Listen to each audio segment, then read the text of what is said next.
The outgoing United Nations High Commissioner for Human Rights says it's not his office that brings shame on governments. Rather, it's governments that shame themselves when they deprive their people of their basic rights. Zeid Ra'ad Al Hussein, a Jordanian Prince and that country's former ambassador to the UN, was speaking in a broad-ranging event with journalists at the United Nations in New York, moderated by the SABC's Sherwin Bryce-Pease. Since his appointment in September 2014 and ahead of his departure at the end of this month after just one term, his popularity with civil society and the media has grown due to his bold admonishments of governments and groups that has also made him vastly unpopular with others. He's been the UN's outspoken human rights chief for the last 4 years, having offended just about everyone that many argue needed offending. And while he agrees that quiet diplomacy is often a useful tool, it might not always be the most effective. To my mind, first I should say that we do the diplomacy and we do the technical assistance. I spend a great deal of my time actually invested in that. But at the same time, and we do not bring shame on governments. They shame themselves. They shame themselves when they deprive their people of their basic necessities for a dignified life. They shame themselves when they discriminate against parts of their communities. They shame themselves when they stoke fear and make people fear that they have to bend to the will of the government or face consequences. That has often gotten him into trouble with governments around the world. Navi Pillay was already marching toward that we had to basically put up a mirror before all governments. The Secretary General's job is to assist member states in the management of their relations and to provide for an end of deprivation through the development assistance programs. Our job is not so much relations between states, it's the relations between a government and their people. And we go to the heart of the legitimacy of government. Sovereignty always lies with the people. It's exercised by government on the people's behalf. If an election has been stolen, rigged by a corrupt government, and then they claim that I can't say anything because I violate their sovereignty, whose sovereignty? The sovereignty is with the people. And we will never stop fighting for this land. He has been particularly critical of the rise of populism, intolerance, and what he calls chauvinistic nationalism in certain regions of the world, taking on countries both large and small. This was one of our exchanges when I rattled off some of his more daring quotes.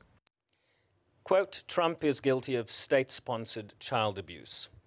IS are creating a harsh, mean-spirited house of blood, while the response from Arab regimes is trying to put a fire out with gasoline. The Philippines leader, Rodrigo Duterte, needs a psychiatrist. The 5 permanent Security Council members must answer to the victims for the persistent use of the veto. So my question is this. Did anyone ever from the Secretary General's office give you a call and say, hey, nice speech, but could you rein it in a bit? Yes. That the relationship between the UN, its Secretariat, headed by the Secretary General, and member states has to be one of equals. How much pressure has your office had to withstand in the last 4 years from various governments, and feel free to mention some of them? No, I mean, a lot of pressure from most of them. But the real pressure, and I said this in an interview the other day, doesn't come from governments. And you have to believe me when I say this. The real pressure comes from the victims. When I meet Syrian family after Syrian family who come to Geneva when the negotiations are taking place and are trying to lobby for those who've been detained, or when I meet Iraqi victims, or when I meet victims in the DRC, in Ilopango, in El Salvador, where I saw the most horrendous case of 4 young girls sentenced to 30 years for miscarriages, and poor and illiterate. And I felt, it's always the poor. It's always the poor that face these massive injustices. It admits to the limits of the job. whether visiting IDP camps around the world or failing to prevent an unjust execution elsewhere, but believes silence does not earn you any respect. Defend themselves. They're more than capable of defending themselves. I don't have to defend them. You know, I am the High Commissioner for Human Rights. In other words, the ambassador for human rights and those who hold them. And that's the constituency I represent and my office represents. In his final address to the Human Rights Council in June, he told delegates the UN was only as great or as pathetic as the prevailing state of the international scene at any given time. How pathetic would you say the UN is today, given the prevailing state of the international scene at this time? With the Human Rights Council. I mean, the Human Rights Council is doing things which the Security Council, you couldn't imagine them doing.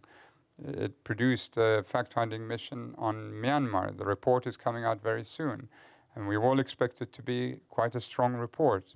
It produced a group of eminent experts to examine the situation in Yemen. Their report also comes out in a few days' time. We've asked for investigations into Venezuela, Nicaragua most recently. I can't imagine the Security Council even going into those areas. And so the atmosphere in Geneva is a different atmosphere. Also, civil society much more engaged in every discussion, so it feels alive. And I think that's what in Geneva, what the international community has to preserve there. But still, the big decisions on peace and security are made here, and the Security Council, needs to assume its responsibilities in respect of many of them. So how pathetic? It's pretty pathetic. Bluntness that has won him plaudits and detractors, and why he's not seeking a second term, having offended just about all the power brokers at the UN. To me, a long time ago, that I would not have the support of the P5. I think all of them, which I was happy about. Over the 4 years, I think I have probably said things that have not been welcomed by them.